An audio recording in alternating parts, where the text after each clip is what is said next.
did you think when Jeff Hafley said that Nate Hobbs isn't benched? I thought, I'm not bald, I'm just follically challenged. Oh, that's fun. I like that. That was well done. I don't know what you want to call it, but I don't know. I mean, he's not in the starting lineup anymore, and he played 4 snaps, so you can call it what you want, I guess. But it was a demotion, a change, a starting lineup change, a personnel change, whatever. It was a benching. So, Rob, with that said, and you heard what he said afterwards, and I didn't have a problem. I mean, obviously that was at best misleading, but he's trying to keep him engaged. He understands he'll read that. So I don't have a problem at all with him doing it. But the real question is, do they trust him, or do you think Goody has to go do something before Tuesday with the defensive backs? I think they should do something, whether they trust him or not. Even with him, Tausch, I thought it was a question mark in terms of that. That's the one position that scares you a little bit. I wonder this. Maybe he's just a better slot corner, and that's where he should play. And they tried to play him outside, and he's just not, just not as good at that. But the problem is, you don't have a need for a slot corner because Javon Bullard is right now. So, maybe they gambled a little bit, thinking that, well, Keyshawn Nixon turned out to be decent, moving him from the slot to outside. Maybe the same will be true for Nate Hobbs, but no two player is ever the same. But obviously, you're right about keeping him engaged, because there's going to be an injury at some point that gets him back on the field. That's just how it works.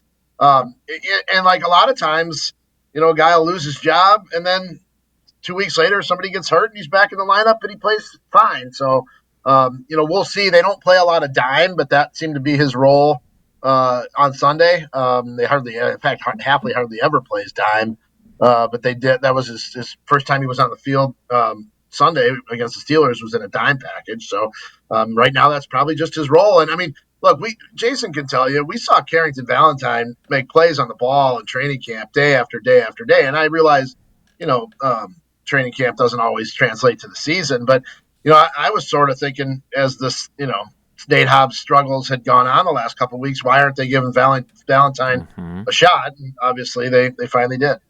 So what happened with when Valentine wasn't playing hardly at all?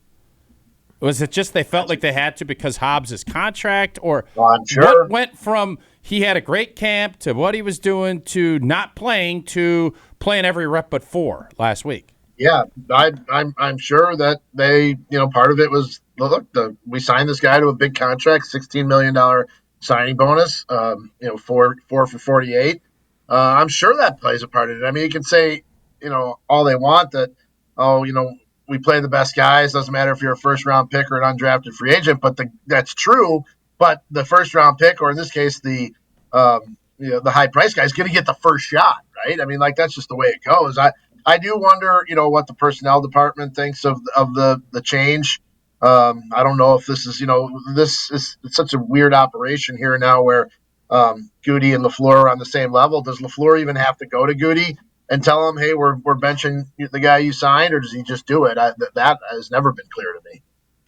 Yeah, and in fairness, Carrington Valentine has started. I think Mark Murphy still gets to make that call. Don't they have to call Mark Murphy? He's helped with the game plan, too. We got to get the Chippewa Falls.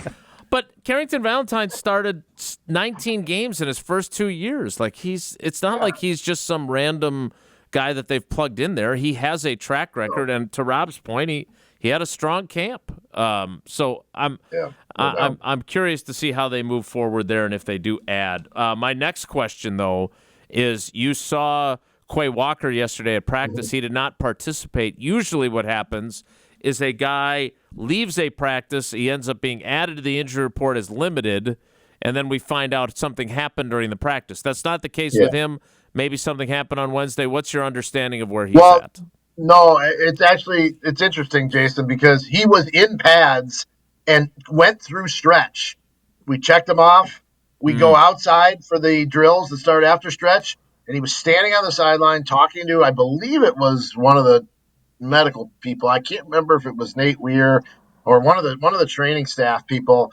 athletic training staff, they like to be called. Sorry. They do. One of the athletic training staff, he was talking to this person on the sideline, and I heard him say something about his calf. He was intending to practice yesterday. He was suited up in full pads, went through stretch, and then that was it. So it was bizarre. We all tweeted when we walked out of practice that, hey, something may be up with Quay Walker. Let's see what happens on the injury report. And sure enough, there he was. So obviously a huge concern, right? I mean, he's been playing well, playing really well, probably his best football of his career so far. You lose that guy. He's the green dot helmet guy making the calls, right? It's a big concern on a Thursday afternoon when you lose, the quarterback of your defense. And on top of that, he's one of the reasons why they don't play much dime, right? Because they want him and Edgerrin Cooper on the field together. They don't want to take him out. So it'll be interesting to see. Hey, look, we've spent a fair amount of time being told this is not a trap game, or we're not going to let it be a trap game. And Tausch doesn't like that term either, and I get it. I hate it. But yeah, I agree. But whatever you want to call it, making sure that you're up for this game and you take care of business against a 500 team in between playing your former quarterback and playing the defending champs on Monday Night Football, whatever you want to call it, if you're the team you think you are, you take care of business in this game. Do you not? Is that how you view it?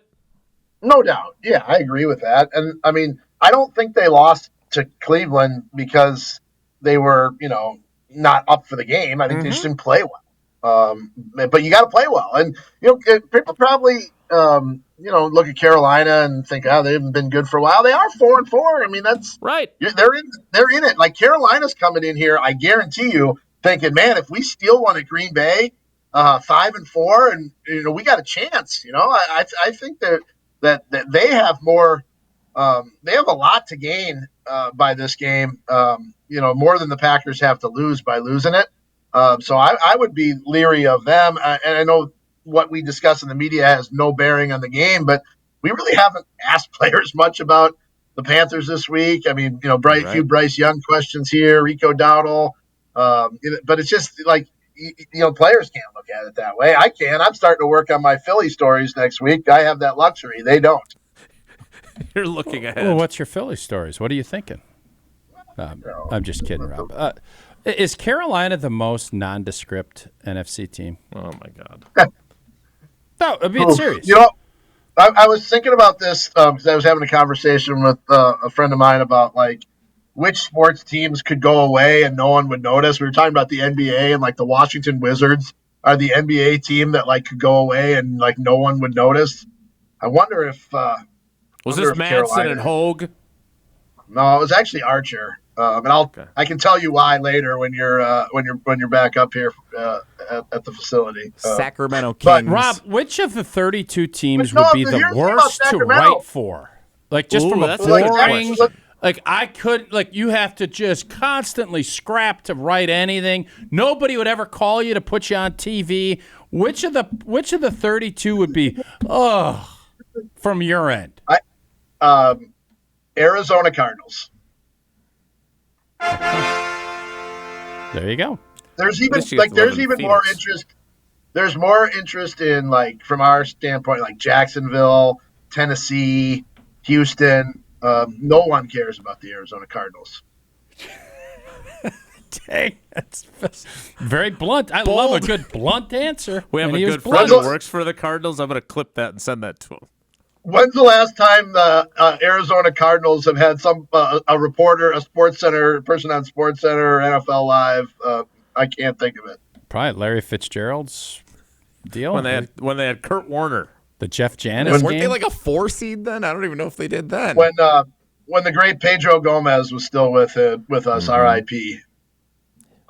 So, Rob, we did our green and gold preview, and we ended up talking about something similar to this. This is, and it's not a trap game, but there just doesn't seem to be a ton of juice. Everybody's fired up. Oh. Obviously, for Philly coming up, we know that this is an important game because they're all important. But what are you intrigued by with this game before you start finishing all of your Philly stories on Saturday?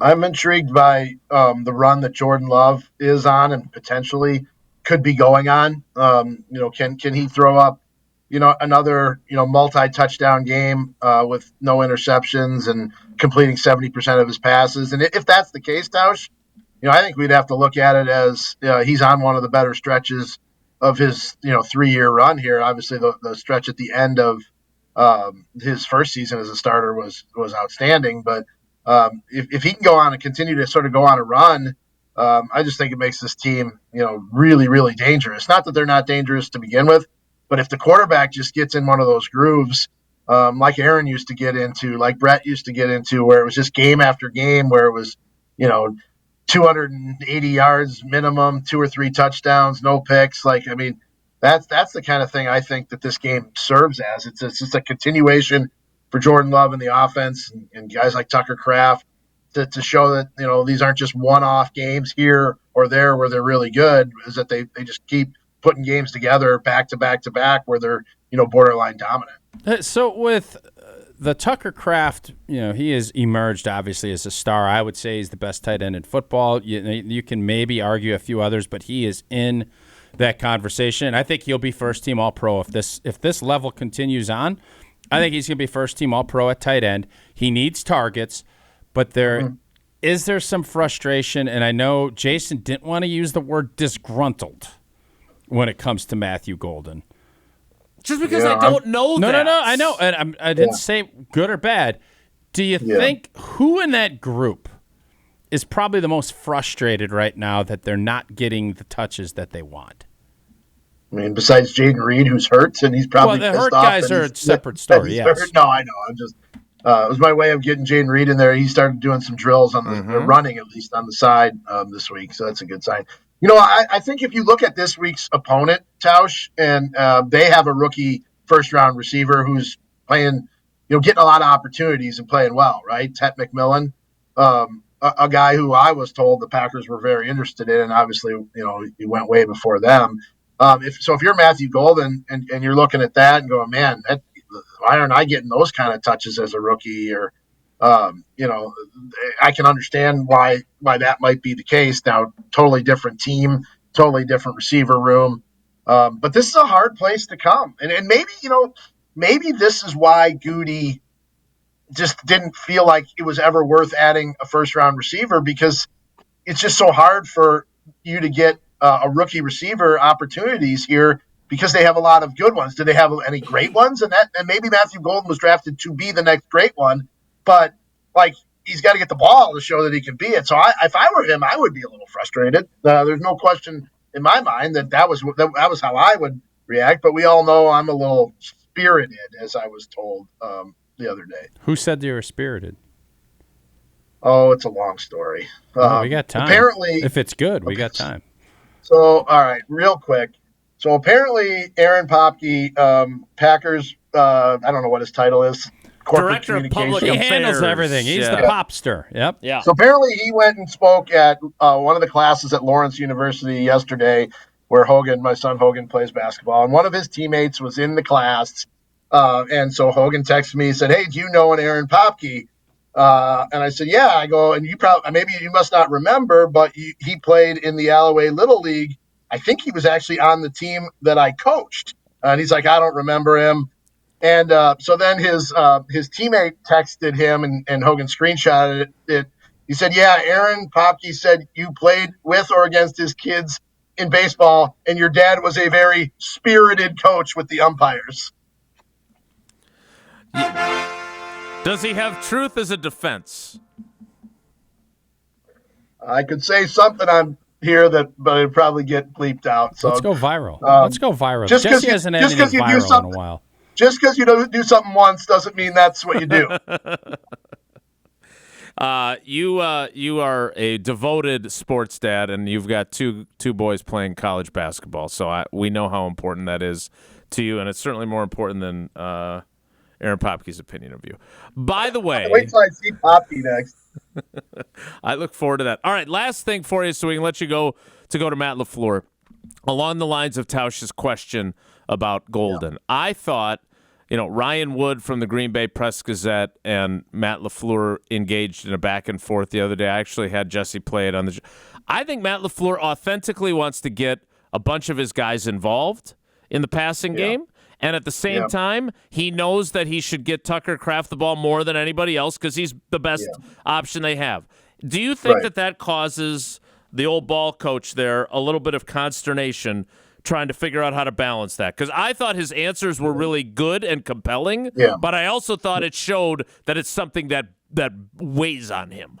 Yeah, I understand your point and I see it, but this goes back to why, I don't play fantasy football because the coaches don't care who gets the ball. They just want someone to get the ball and someone to score. Right. And this is truly, I tell people that ask me for fantasy football advice all the time, I say stay away from the Packers because this is truly not an offense where they go in and saying we're going to get the ball to so-and-so this many times. And maybe, this offense was that at times when you had a great player like Devontae Adams or Jordy Nelson or those guys that were, on and on and on, super, super special. Not saying that these guys here can't become that, but that's just not the way they operate. And I think LaFleur, sure, does he want to make sure everybody's happy? And did the Romeo Doubs situation last year make it harder for him and at least make him have to be more aware of it? Absolutely. But ultimately, the coaches want to win, and they don't care who scores. They really and truly don't. Rob does that, and then he drafts Tucker Kraft, and he laughs because Tucker Kraft is dominating. I don't play fantasy football. I know, but if you did, as one of my great friends said, none of my fantasies include football. Well done. Except maybe one of your colleagues whose name of his fantasy football team I've learned through the transcription pool is also something we're not going to discuss on today's program. Rob, go tell Matt LaFleur what you think of him. We appreciate you. We'll be seeing you guys. That is Rob Demovsky of ESPN.com. You can read his work there or on ESPNWisconsin.com. What do you mean, what does he think of him? Is that like a fun little inside joke that you guys have? Because he's not going to go tell Aaron Popke what he thinks of him. That was the subtext there. Gotcha. Although maybe he will. He's not afraid to speak his mind, Rob Demovsky. You're not afraid to talk about how great American Family Insurance Life is better with a home policy from American Family Insurance. That's because when you feel protected, you're free to go about and enjoy your dreams or your fantasies, whatever it may be, from decorating a new nursery to hosting a family reunion.